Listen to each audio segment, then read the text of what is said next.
Hi and welcome back to another video of Medic Notes. This video is on arterial supply to upper limbs. The arterial supply to the upper limb is delivered via 5 main vessels. From proximal to distal, there is the subclavian artery, axillary artery, brachial artery, radial artery, and ulnar artery.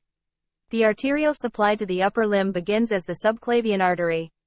On the right, the subclavian artery arises from the brachiocephalic trunk. On the left, it branches directly from the arch of aorta. Subclavian artery later becomes axillary artery, then brachial artery, which then divides into radial and ulnar arteries. First, let's look at the subclavian artery. The subclavian artery travels laterally towards the axilla.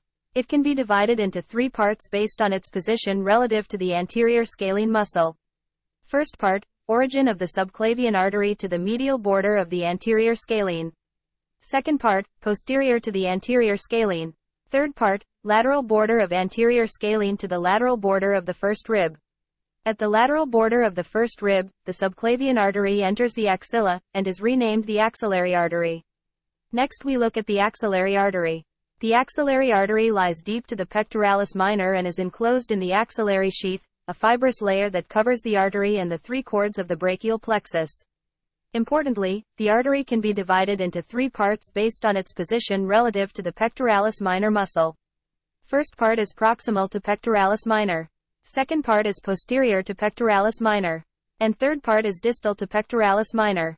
First part of axillary artery branches into superior thoracic artery. Second part branches into thoracoacromial and lateral thoracic artery. Third part has 3 branches, which are subscapular, anterior, and posterior circumflex arteries. The anterior and posterior circumflex humeral arteries form an anastomotic network around the surgical neck of the humerus, and can be damaged in cases of fracture. At the lower border of the teres major muscle, the axillary artery is renamed the brachial artery. For clinical relevance, an axillary artery aneurysm is a dilation of the vessel to more than twice its original size. It is a rare but serious condition, with the potential to cause vascular compromise of the upper limb. The dilated portion of the axillary artery can compress the brachial plexus, producing neurological symptoms such as paresthesia and muscle weakness. The definitive treatment of an axillary artery aneurysm is surgical. It involves excising the aneurysm and reconstructing the vessel wall using a vascular graft. The brachial artery is a continuation of the axillary artery past the lower border of the teres major. It is the main supply of blood for the arm. Immediately distal to the teres major, the brachial artery gives rise to the profunda brachii, which travels with the radial nerve in the radial groove of the humerus, and supplies structures in the posterior aspect of the upper arm. The profunda brachii terminates by contributing to an anastomotic network around the elbow joint. The brachial artery proper descends down the arm. As it moves through the cubital fossa, underneath the bicipital aponeurosis, the brachial artery terminates by bifurcating into the radial and ulnar arteries. The arm has relatively good anastomotic supply. This means that it is well protected from ischemia in cases of temporary or partial occlusion of the brachial artery. However, if the artery is completely occluded or severed, the resulting ischemia can cause necrosis of forearm muscles. Muscle fibers are replaced by scar tissue and shorten considerably. This can cause a characteristic flexion deformity, called Volkmann's ischemic contracture. For forearm, there are the radial and ulnar arteries. They are formed by the bifurcation of the brachial artery within the cubital fossa. Radial artery supplies the posterolateral aspect of the forearm. It contributes to anastomotic networks surrounding the elbow joint and carpal bones. The radial pulse can be palpated in the distal forearm, immediately lateral to the prominent tendon of the flexor carpi radialis muscle. And ulnar artery supplies the anteromedial aspect of the forearm.